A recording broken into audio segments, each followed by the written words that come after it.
and good evening. I'm Melisa Idris. And I'm Sharaad Kuttan. Welcome to Consider This, the show where we want you to consider and then reconsider what you know of the news of the day. Now, of course, the most anticipated news today was the announcement by Tan Sri Muhyiddin Yassin that the MCO would be extended for 2 weeks until the 28th of April.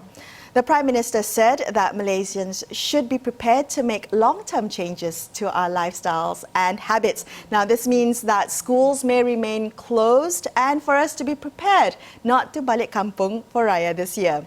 Muhyiddin also said that more economic sectors will be allowed to reopen in stages, and a list of those industries has been released by MITI. Sharaad, what do we know so far of these industries that are on this list? Melissa, one thing's for sure, if you're used to a Friday night going to the pub, watching a movie, or going to the gym, or engaging in some sort of retail therapy, that's not on the books, not yet anyway. So, those industries, including things like travel and tourism, nothing's changed for them. But we do see a list. Now, it's quite an extensive list, Melissa. That includes things like barbers and hardware stores and laundromats, or at least full-service ones, and so on and so forth. Also, smaller contractors are on the list. And then, of course, all these other kinds of major industries that are linked to exports. Now, that kind of leads us to a discussion, as MITI had suggested. There are four considerations for them when it came to this list, and that has to do with sectors that are important in the global value chain,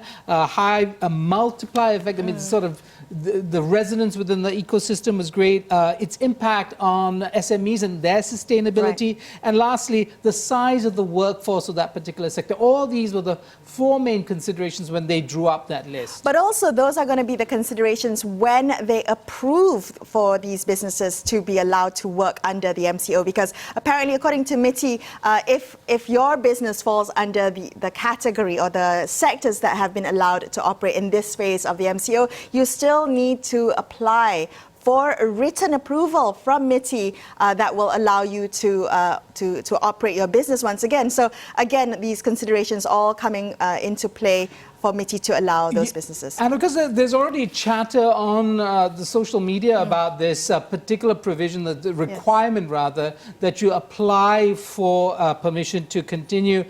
This, because it's going to impact different sectors and different scales of operations differently, right? So, for instance, are barbers expected to apply to MITI for the right to, in fact, open their shops? And I think the question of communicating this to the ground, to all those small, big, and medium size, is going to be crucial in the smooth running of this particular stage of the MCO. I just want to add on that note about barbers, Sharaad. Don't get too happy about getting a haircut just yet, because apparently the only services allowed for hair salons and barbers is just for hair cutting. None of the additional services will be allowed. Ones that I might actually use, like getting a shave. Yes, thank you very much for noting that I don't have hair, Melissa.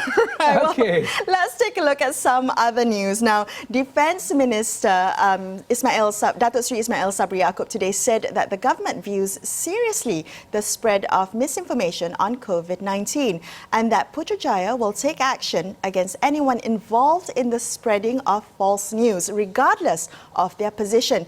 However, I do hope that the government makes a clear distinction between what it calls fake news and dissenting opinions. What about you, Sharaad? Yeah, and this comes hot on the heels of calls, for instance, by a veteran UMNO leader to have Dr. Musa Nordin, because very famously warning us on the perils of not taking stronger action, for him to be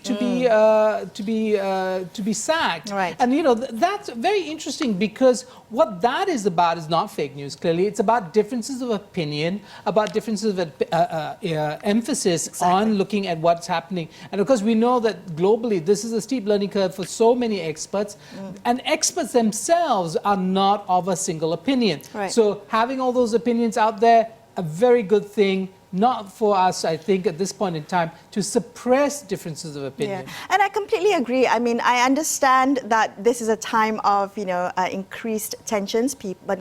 Tensions are heightened. People's anxieties are heightened. So, to be even more careful about what we say, about what we forward on social media and messaging apps, completely. That's a really great, piece of advice for us to be vigilant and mindful about what we do say and forward. However, that doesn't stop us from being critical, from pointing out errors and gaps in perhaps actions and approaches by authorities. And I think that's also part not just of the media, but also of a vigilant public. Yeah, Melissa, one of the expectations, the guidelines as it were around fake news is that it doesn't reduce trust in government. Now, that's rather problematic as a provision because being critical is not about trust, it's about saying that there are different options out there and you need to weigh things up. But of course, those who want no dissent might read that as an attempt to undermine what government has decided, because ultimately, at the end of the day, somebody has to make a decision one way or the other. The options on the table.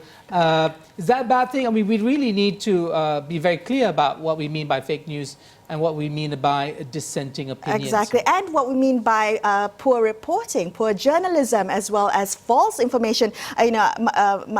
It came to my attention today, there was a news report about claiming that residents of the Selangor mansion, the place that has been locked down, apparently residents of that mansion had been throwing rubbish and urine-filled bags to soldiers, and that's why the soldiers were forced to wear helmets instead of the berets. And this misinformation has been refuted, has been denied by the armed forces, saying that is not true. So I think, we have to be, again, as I said, be careful about what Melissa, why was that report even there in the first place? And using very xenophobic language, I might say, Sharaad. And a single source unnamed. Again, it might be actually something that predates the MCO. The xenophobic kind of baiting, foreign worker baiting that goes on in some of our media, long established tradition for some outlets, now just finding another way of expressing itself during this particular crisis. All right, okay, we're going to take a quick break now. But after this, we'll find out what the medical experts